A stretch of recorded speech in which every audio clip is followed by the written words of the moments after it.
It's 1973, and for FBI Agent Kenneth Malone, the world is starting to feel like a machine with sand in its gears. It doesn't start with a bang or a high-stakes assassination. Instead, it begins with a series of small, maddening inefficiencies. There are clerical errors in the Senate that shouldn't be possible. There are glitches in diplomatic translations that make no sense.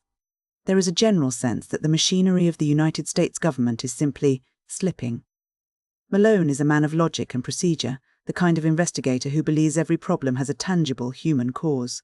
His boss, Director Andrew Burris, tasks him with looking into these systemic failures.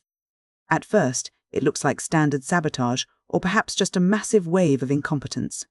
But as Malone digs deeper, the patterns become impossible to ignore. The glitches aren't isolated. They are connected to labor unrest in one city, gang wars in another, and sudden, inexplicable shifts in political stability across the globe. The more Malone investigates, the more the world seems to lose its grip on reality. He begins to suspect that the cause isn't a foreign spy or a political conspiracy in the traditional sense. He starts to look towards something much stranger: psionics. He's talking about the use of mental force, the idea that human thought can be harnessed to manipulate physical systems or digital data. Naturally, when Malone brings these theories to the scientific establishment, he's met with nothing but skepticism and dismissal. To the mainstream, he's a man chasing ghosts, but Malone knows what he's seeing. He starts seeking out the fringes of the psychical research community, looking for anyone who might understand this invisible pressure being applied to the world. This search leads him to a woman named Rose Thompson, often referred to as Her Majesty. Rose is a telepath, but she isn't a superhero. She lives in a state of permanent, fractured delusion. When Malone meets her, something strange happens. Rose experiences a massive, terrifying mental static in his presence. It's not that Malone is a telepath who can project his thoughts, but rather that his mind is reacting to a massive, unseen psionic force in the atmosphere. He is like a lightning rod for a storm he can't see. As the investigation deepens, the scale of the chaos expands. It's no longer just clerical errors, it's a coordinated effort. Malone realizes that what he's witnessing is a form of telepathic projection. Groups of telepaths are pooling their mental energy to influence human decision-making on a massive scale. This explains why spies suddenly become talkative, or why social shifts happen without any clear political catalyst. It's as if the collective will of humanity is being nudged by an invisible hand. And then, the most unsettling thing happens: Malone begins to change. He discovers that he isn't just a witness to this phenomenon, he is a participant. He realizes he possesses a natural mental shield, a subconscious barrier that makes him invisible to the very telepaths who are trying to manipulate the world. He's a blind spot in their vision.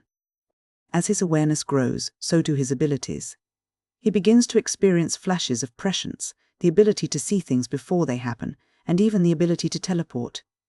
The world around him is descending into a state of controlled collapse. In New York City, the city is paralyzed by simultaneous, massive strikes that seem to come out of nowhere. Global political structures are buckling. It feels like the end of civilization, but it's too organized to be accidental. Malone's journey takes him to Las Vegas, where he encounters Luba, an operative for the Psychical Research Society, or the PRS. Luba is a powerful psionic herself, and her presence confirms everything Malone has suspected. She isn't just an observer, she's a player in this high-stakes game. Through her, the pieces of the puzzle begin to fall into place, leading him toward the truth behind the PRS. Malone eventually discovers that the PRS isn't a scientific society at all. It is a secretive, international organization composed of high-level telepaths who have been operating in the shadows for decades. They haven't been working to destroy the world, but they have been pruning it. The confrontation happens in a secluded mansion in Pennsylvania. There, Malone finds himself face-to-face with the architects of the chaos, Sir Lewis Carter, a leader of the PRS, and even his own boss, Director Burris, who has been working in league with them all along. The explanation they give Malone is both chilling and profoundly pragmatic. The PRS believes that humanity is on a path toward a last war, a catastrophic, total extinction event, likely triggered by the emergence of powerful, unmanaged, mind-shielded individuals who would use their abilities to dominate or destroy one another. To prevent this ultimate apocalypse, the PRS decided that they must prevent the world from ever reaching that level of technological or social tension. Their method is pruning, by intentionally triggering controlled chaos, assassinations, social collapses, economic disruptions, and even minor civil wars. They keep humanity in a state of managed instability. They break the momentum of large-scale human progress whenever it threatens to tip over into total destruction. They are essentially dismantling modern civilization, bit by bit, piece by piece, to ensure that the species survives, even if it lives in a state of perpetual controlled struggle.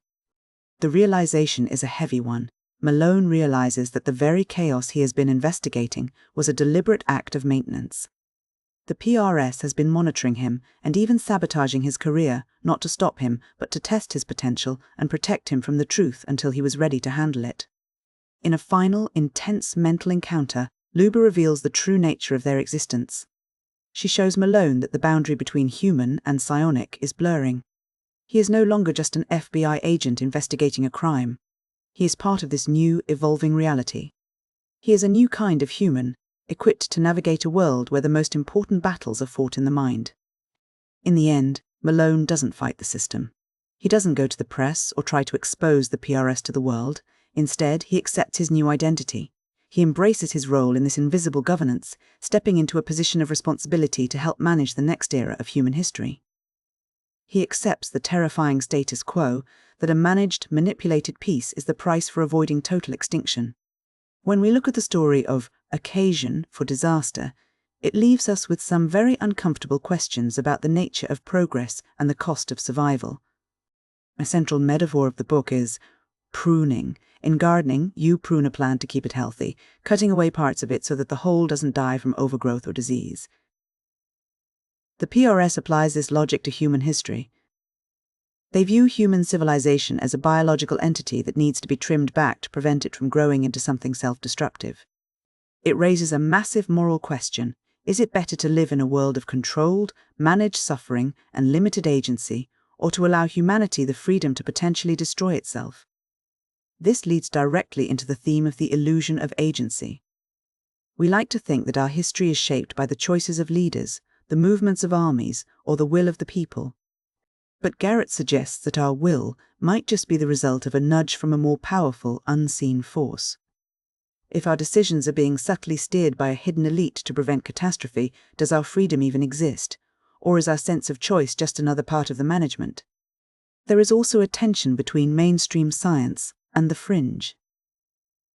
Throughout the book, Malone struggles to reconcile his rational, investigative training with the reality of the psionic world. It's a classic conflict, the rigid, established way of understanding the world versus the messy, inexplicable phenomena that exist just outside the edges of our current knowledge. Malone's journey is essentially the process of a rational mind being forced to expand to accommodate a reality that shouldn't exist, but does. Ultimately, the book presents a debate over the cost of order. We often think of order as a good thing and chaos as a bad thing, but in this story, order is something that has to be carefully engineered through the creation of chaos. The PRS creates instability to prevent a much larger, permanent instability. It's a paradoxical, almost cynical view of governance. It suggests that the stability we enjoy might actually be a carefully maintained illusion, and that the price of our continued existence is the loss of our autonomy. Malone's acceptance of his role is perhaps the most debated part of the book. To some, it's a tragic surrender, the loss of a man's soul to a secret cabal.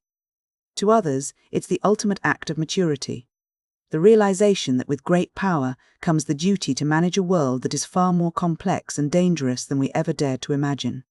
He moves from being a man who investigates the truth to a man who must become a part of the mechanism that keeps the truth hidden for the sake of survival.